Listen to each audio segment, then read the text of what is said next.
करू शकत नाहीत। अशा प्रकारचं राज्य हे महाराष्ट्राला सरकार हे महाराष्ट्राला कलंकित करणारं सरकार आहे। तुम्ही पाहिलं असेल की ज्याचा तुम्ही उल्लेख केला की आमदार मंत्री पक्षाचे त्यांच्या पदाधिकारी ज्या प्रकारचं वर्तन करतात हे महाराष्ट्रात कधी घडलं नव्हतं। काल खासदार आणि त्यांचे राष्ट्रवादीचे प्रदेशाध्यक्ष सुनील तटकरे यांच्यासमोर छावा संघटनेच्या राज्यप्रमुखांवर हल्ला झाला आणि तो हल्ला कोणी केला तर राष्ट्रवादीच्या राज्यप्रमुखांनी केला। समोर चित्र दिसतं आहे की मुंबईमधल्या गुंड टोळ्या आमच्या टायकलवाडीमध्ये एकेकाळी अशा प्रकारच्या मारामाऱ्या करायच्या। आमदार निवासमध्ये मारामाऱ्या होत आहेत, हनी ट्रॅपची प्रकरणं सुरू आहेत।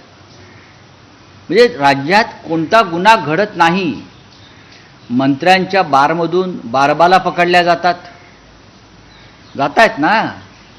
कुठे गेला भारतीय जनता पक्षाच्या त्या महिला नेत्या फडफडणाऱ्या सगळ्या विरोधी पक्षाच्या लोकांवरती जेव्हा काही गुन्हे किंवा काही आरोप हे लोक करायचे तेव्हा या सगळ्या महिला नेत्या अगदी काय म्हणतात त्याला राणा भीमादेवी थाटामध्ये पुढे येत होत्या।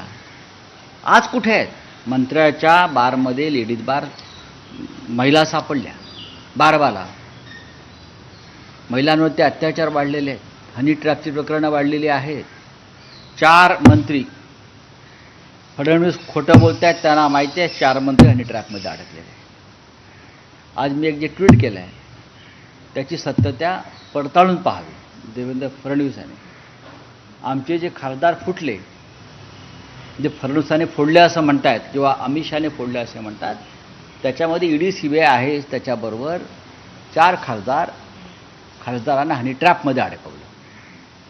आणि कोण तुम्हाला माहिती आहे? तरुण खासदार त्यांना हनी ट्रॅपमध्ये अडकवून त्यांच्यावर दबाव आणला आणि मग त्यांनी भाजपमध्ये जाऊन शुद्धीकरण करून घेतलं। ही या महाराष्ट्राची संस्कृती झालेली। महाराष्ट्रात नैतिकता उरलेलीच नाही। महाराष्ट्राला जी परंपरा होती एक महान चांगल्या मुख्यमंत्र्यांची, सुसंस्कृत मुख्यमंत्र्यांची, नुसतं कायद्याची पदवी असणं मुख्यमंत्र्याकडे म्हणजे सुसंस्कृतपणा नाही।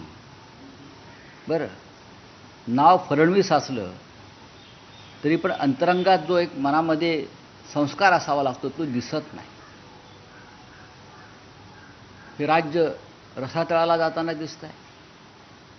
कालचं कृत्य हाणामारीचं सगळ्यांनी पाहिलं, आमदार निवासचं पाहिलं, संजय सिरसाटांच्या नोटाने भरलेल्या बॅगा पाहिल्या, हनी ट्रॅपची प्रकरणं पाहिली आणि देवेंद्र फडणवीस फक्त या सगळ्यांचं समर्थन करीत भाषणं करतायत। हे या राज्याचं दुर्दैव आहे। हे राज्याचं असा मुख्यमंत्री महाराष्ट्राने कधी पाहिलाच नाही। यापेक्षाही अनेक मुख्यमंत्री आम्ही पाहिलेत जे अकार्यक्षम असतील, ज्यांच्याकडनं काही चुका झाल्या असतील, पण अशा प्रकारे भ्रष्टाचार, व्यभिचार, गुंडागर्दी मंत्रिमंडळातली, अहो एक मंत्री रमी खेळतो आहे, दिसतो आहे तरी त्याचं समर्थन केलं जात आहे, त्याच्यावर कारवाई होत नाही। हे जर दुसऱ्या पक्षाचे कोणी असतं आणि आमचं सरकार असतं तर देवेंद्र फडणवीस मंत्रालयाच्या पायऱ्यावर ऊर बडवत बसले असते। मंत्रालयाच्या पायऱ्यावरती ऊर बडवत बसले असते, इकडे तिकडे उपोषणाला बसले असते। आज काय चाललंय? दुर्दैव आहे या राज्यात। सर, 4 मंत्री किंवा 4 खासदार कोण आहेत? तुम्ही नावं का सांगत नाही?